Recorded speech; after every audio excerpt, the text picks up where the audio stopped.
Instant noodles are one of the most misunderstood dishes. People keep trying to improve it by adding more time, more steps, and more nonsense. But instant noodles were never meant to be a 1-hour project.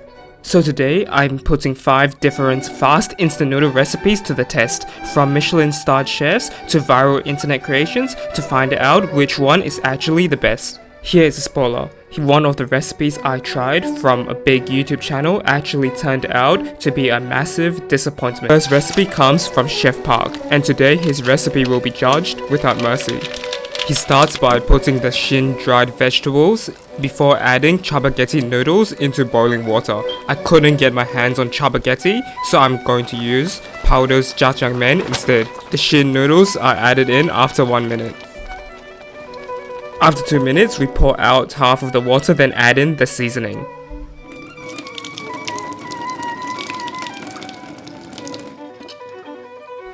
It appears the mixing of instant noodles has a goal of creating a spicy and sweet flavor.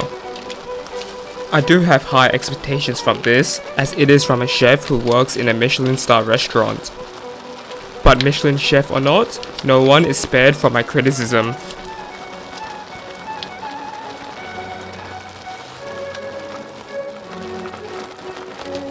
According to the chef, once the noodles boil, we take it out and add in some olive oil, before adding a fried egg on top and garnishing it with sesame seeds.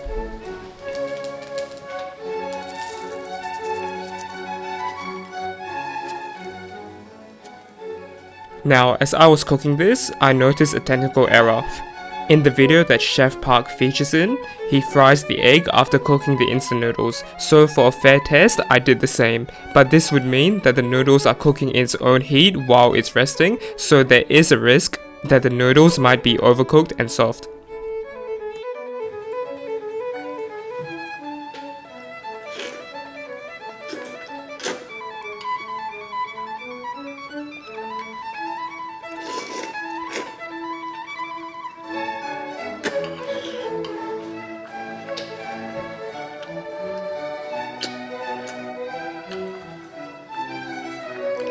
That actually tastes quite good.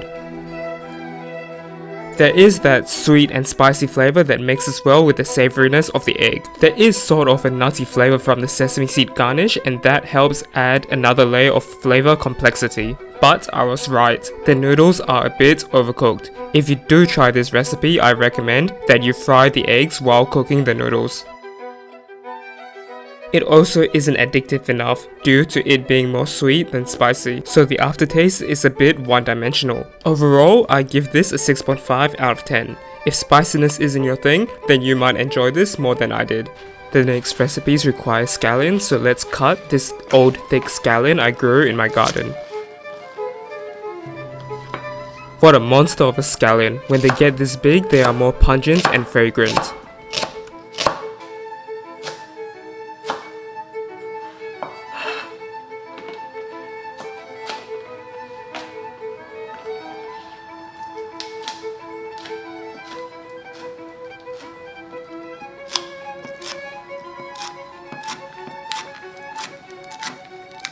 The next recipe I critique is from Andy Cooks. This is a pretty basic way of cooking instant noodles, with the first few steps being the same as the packaging steps. The recipe uses Shin Black, which is exactly what I'm using here. But there is one twist, the addition of a spoonful of peanut butter.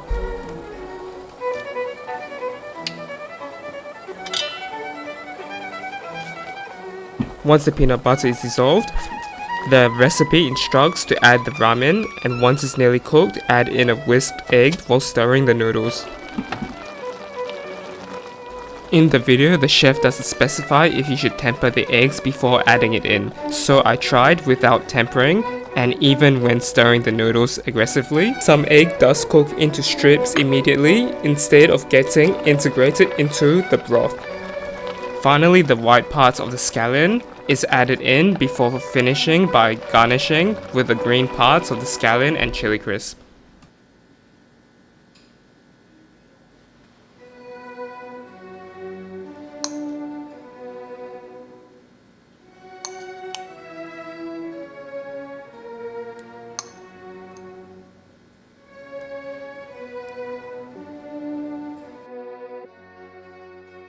Peanut butter in instant noodles, a rather unconventional addition. This doesn't smell any different from the standard method besides the scallion aroma.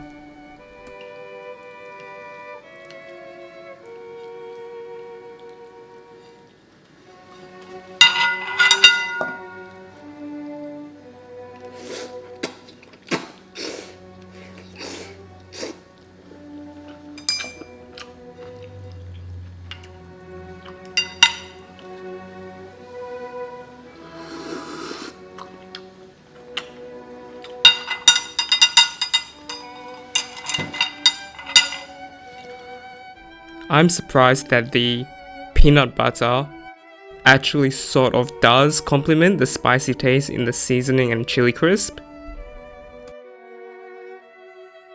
The peanut butter does add a nutty flavor. It slightly adds more substance to the broth and hence the palate, but it does collide with the bone broth seasoning. I do like the idea of the peanut butter, but the competing flavors between that and the bone broth seasoning is what doesn't work for me. I think miso paste or miso butter would work really well instead. I'm giving this a 6 out of 10. If you do try this with miso, do tell me how it tastes in the comments. The third recipe I'm trying is the viral balduck recipe. I don't know where this actually originated from, but this is the simplest recipe I'm trying today. It starts by just boiling the instant noodles in water before separating an egg yolk from the white.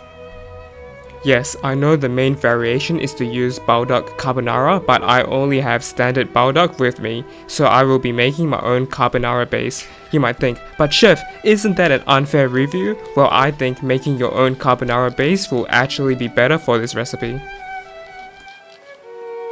You want to add a generous amount of cheese into the yolk before mixing it together. Next, add the balduck sauce into a bowl, then add some mayonnaise, then the carbonara base.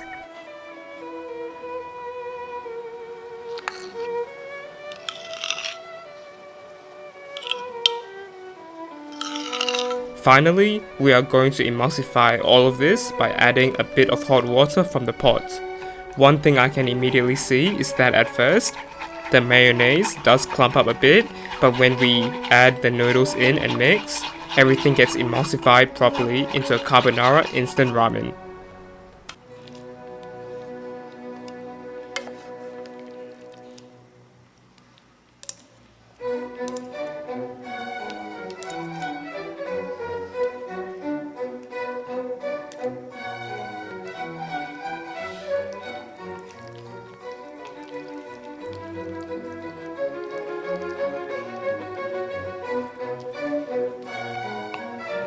We garnish this using the packaged seaweed and sesame seeds with some freshly sliced scallions.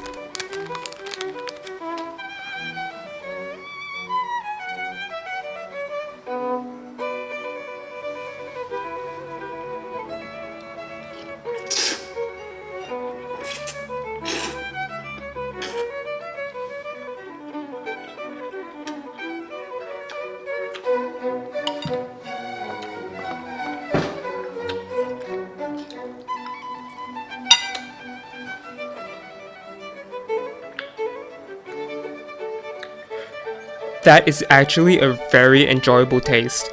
It isn't as spicy as normal balduck. This is a fast recipe, yet it's really addictive. You get hit with the savouriness, then the umami, and finally the spiciness of the balduck sauce with the refreshing flavours of the scallion garnish. Due to its simplicity, the noodle texture is easy to control, so I give this an 8 out of 10. The only fault I can find with this is that there isn't a deep enough flavour for my liking and the aftertaste is a bit one-dimensional again. The fourth recipe has Korean roots and I found it on Mang Chi's channel, Teok Ramen. But I don't have rice cakes, so I will be substituting it with fish cakes. To have a fair critique, I will not count the taste of my fish cakes when constructing criticism. After throwing in the fish cakes, Mang Chi instructs to throw in the kimchi and let it boil for 2 minutes. Then add in the dried vegetables from the red shin pack before adding half the seasoning. At this point, I'm thinking half spice seasoning may not actually be enough and that the spiciness of the kimchi will be the deciding factor for how good this dish will be.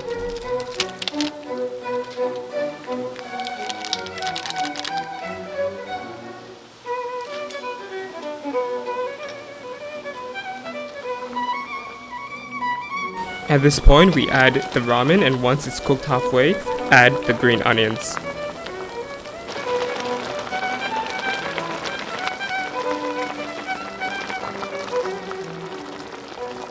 Then add in a whole egg or two and let it poach covered for 2 minutes. I can already predict that the noodles will be overcooked because by the time the egg poaches, the noodles would have been cooking for too long.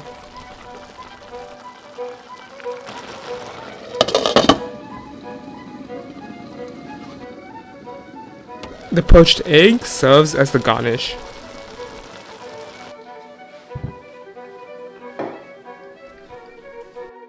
Visually, this does not look appealing cause everything is the same color, but I can appreciate the extra ingredients because it can make you more full.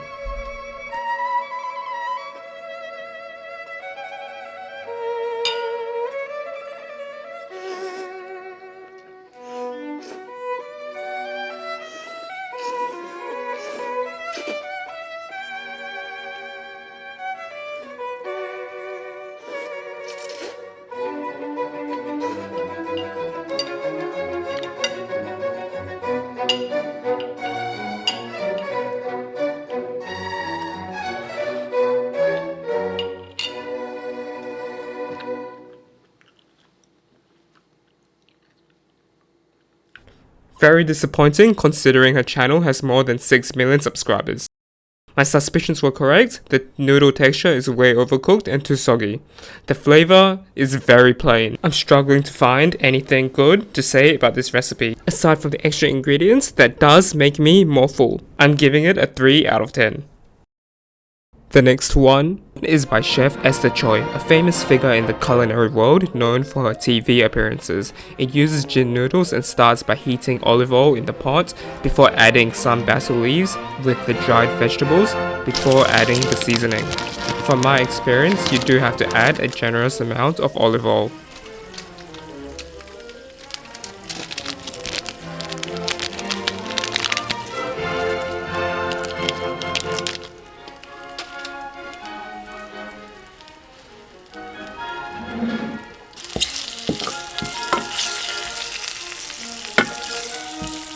The next step is to add in tomato sauce until it covers the bottom of the pot. Once it simmers, I'm adding 2 cups of water according to the recipe.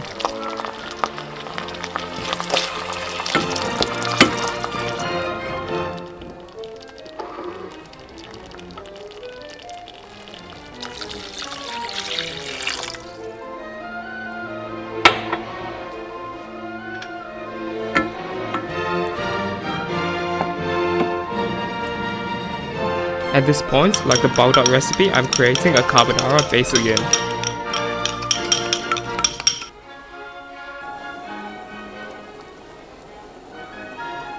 Once the broth is simmering, add the ramen, and once it's almost cooked, Chef Esther Choi says to lower the heat, then temper the egg yolk with the broth. Then add in the egg whites. Bring it to a simmer before adding in the tempered egg yolks.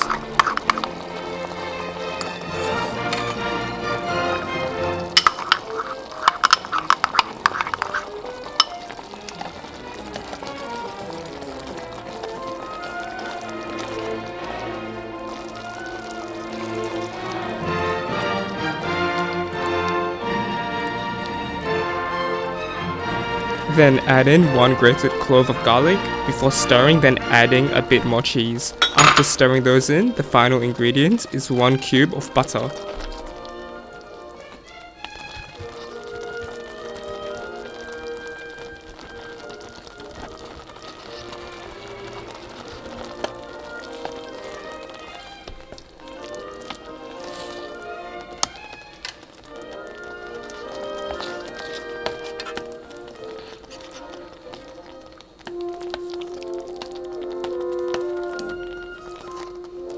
Finally, garnish with some basil leaves.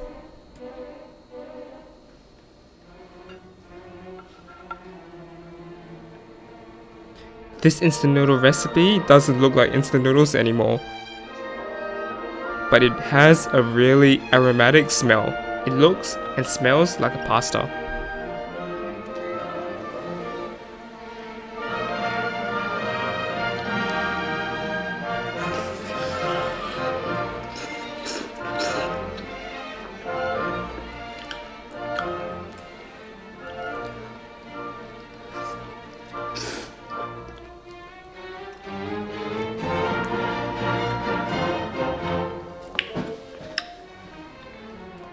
Yeah, this is definitely the best instant noodle recipe I tried today.